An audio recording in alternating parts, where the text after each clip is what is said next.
जुड़ चुके हैं। वहीं ललित मिश्रा जी हिस्टोरियन ये भी हमारे साथ जुड़े हुए हैं। आप सभी का बहुत स्वागत है।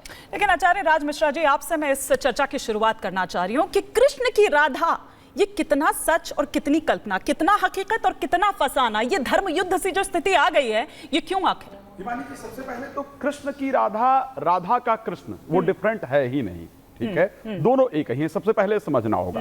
लेकिन एक बहुत महत्वपूर्ण विषय, मैं तो प्रदीप मिश्रा जी का बड़ा धन्यवाद करता हूं, मैं साफ बता रहा हूं, बहुत धन्यवाद के पात्र हैं वो।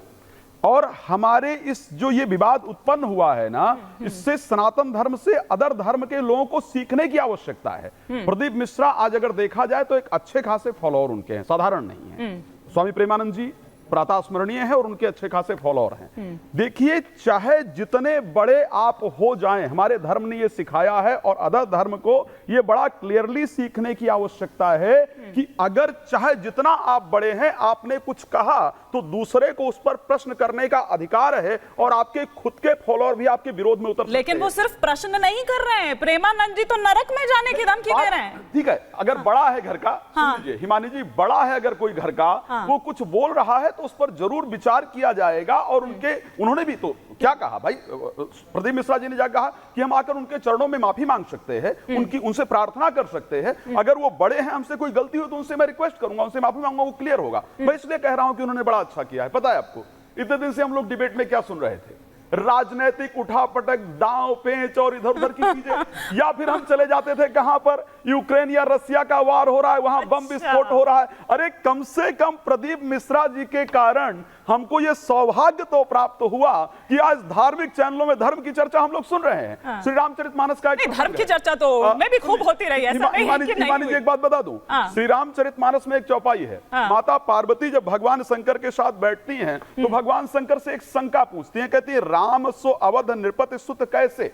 बोले एक बात बताइए, अगर वो ब्रह्म है तो फिर राजा दशरथ के पुत्र कैसे हो सकते हैं? और उसके साथ की अज अगुण अलख गति सोई, वो कोई और तो नहीं है, जो नृप तनय तो ब्रह्म किम नारी विरह मति भोर। उन्होंने अपनी शंका को व्यक्त किया। मुझे शंका है, मुझे समझ ही नहीं आ रहा कि ये राम है या नहीं है। ये राम हो ही नहीं सकते। अगर राम है और तो वो राजा के पुत्र कैसे हो सकते हैं, और वो अगर ब्रह्म है तो फिर वो स्त्री की विरह में विरक्त ऐसे इस प्रकार से कैसे कर सकते हैं? तो भगवान शंकर ने कहा, आपने जो प्रश्न किया है मूर्ख की तरह किया है, लेकिन इस प्रश्न से क्योंकि भगवान का चरित्र उजागर होगा, इसलिए आपका प्रश्न बहुत सुंदर है। तो मुझे ये खुशी हो रही है। और शायद ये जो लोग विरोध कर रहे हैं, आज पुतला जला रहे हैं, क्यों पुतला जला रहे हो भाई? क्या तात्पर्य पुतला जलाने का? किसी ने अगर वहां से बैठ करके कह दिया तो आप उसके लिए उसका पुतला जलाना, उसने जो आज तक अच्छी बातें कही वो आपके समझ में नहीं आया, लेकिन उसने थोड़ा सा कुछ कह दिया, उसके लिए आप पुतला जलाना शुरू कर दिया। अरे आपको तो यह समझना चाहिए कि प्रदीप मिश्रा जी के कारण राधा रानी का चरित्र उजागर होगा।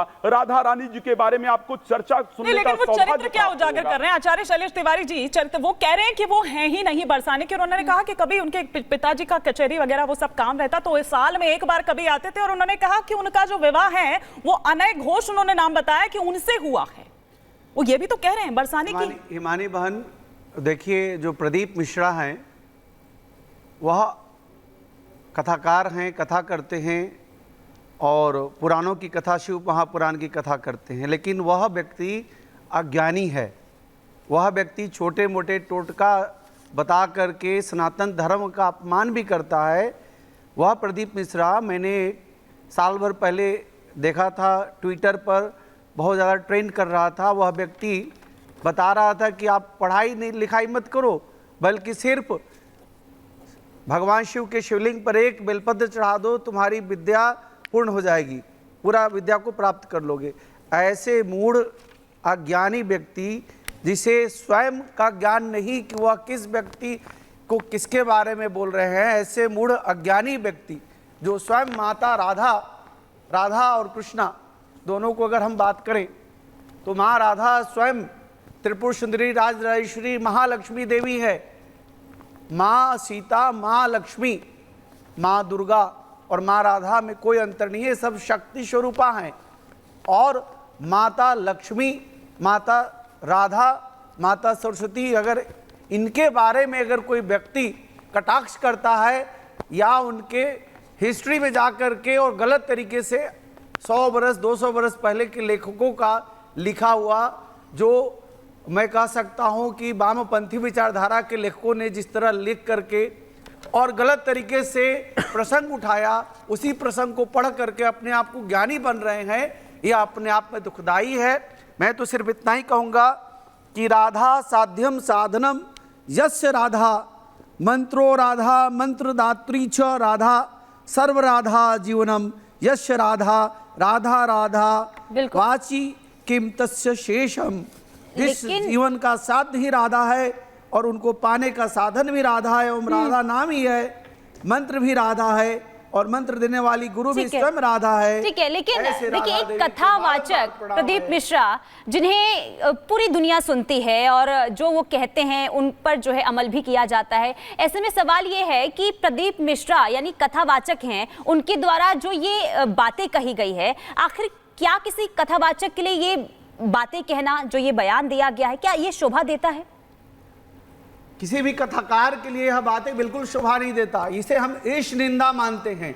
ईश्वर के प्रति हम पूरी समर्पित हैं। अगर वो ठीक किसी है। और धर्म में होते तो आज जिस तरह से उन्होंने कहा है माता राधा के बारे में, अज्ञानता से आज उनको दंड मिलता। ललित और मिश्रा भारत जी, में मैं इस इसी पर का एक कानून क्विक बनाना रिएक्शन चाहिए। आपका चाहूंगी जो आचार्य शैलेश तिवारी जी यहाँ पर कह रहे हैं, और चूंकि यहाँ पर आचार्य राज मिश्रा भी, ललित मिश्रा भी, प्रदीप मिश्रा भी, इसलिए वो मिश्रा मिश्रा कम्युनिटी वाली बात तो नहीं है। नहीं, ऐसा कुछ नहीं है। हाँ। तो पहले तो मैं कुछ अपनी चिंताएं अभिव्यक्त करना चाहूँगा कि जब से सोशल मीडिया में फॉलोइंग बढ़ने लगी है लोगों की और एक माध्यम मिल गया है, तो अधिक से अधिक फॉलोवर्स इकट्ठा करने का एक प्रयत्न भी सभी लोगों के द्वारा किया जा रहा है। सभी कथावाचक भी इससे मुक्त नहीं। तो क्या प्रदीप मिश्रा जी वही कर रहे हैं?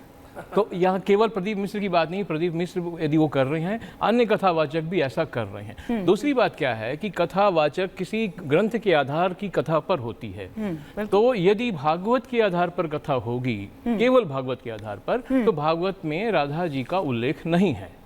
किंतु यदि कृष्ण चरित्र की कथा होगी तो फिर अनेक पुराणों में राधा जी का उल्लेख है। तो अब यहाँ पर स्कोप की समस्या खड़ी होती है और हमारे विद्वानों से हमारी अपेक्षा है कि वो समग्र अध्ययन करें कि जब भागवत की बात करें तो केवल भागवत, क्योंकि चरित्र अन्य पुराणों से, ब्रह्म वैवर्त पुराण से, नारद पुराण से, शिव पुराण से, अनेक पुराणों से आता है। तो जब समग्र अध्ययन होगा तो सही वस्तु स्थिति का वो जनता को बता सकेंगे उसके बारे में और जनता उनसे अपेक्षित ज्ञान प्राप्त कर सकेगी। लेकिन ये ऐसा हो नहीं रहा है। दूसरी बात क्या है कि कोई भी व्यक्ति कथावाचक या हिंदू धर्म गुरु बन जा रहा है, इसकी कोई ग्रेडेशन की व्यवस्था आज की स्थिति के अनुसार हमारे समाज में नहीं हुई है, ना इनका कोई एफिलिएशन है। इनकी शिक्षा कहाँ तक हुई है,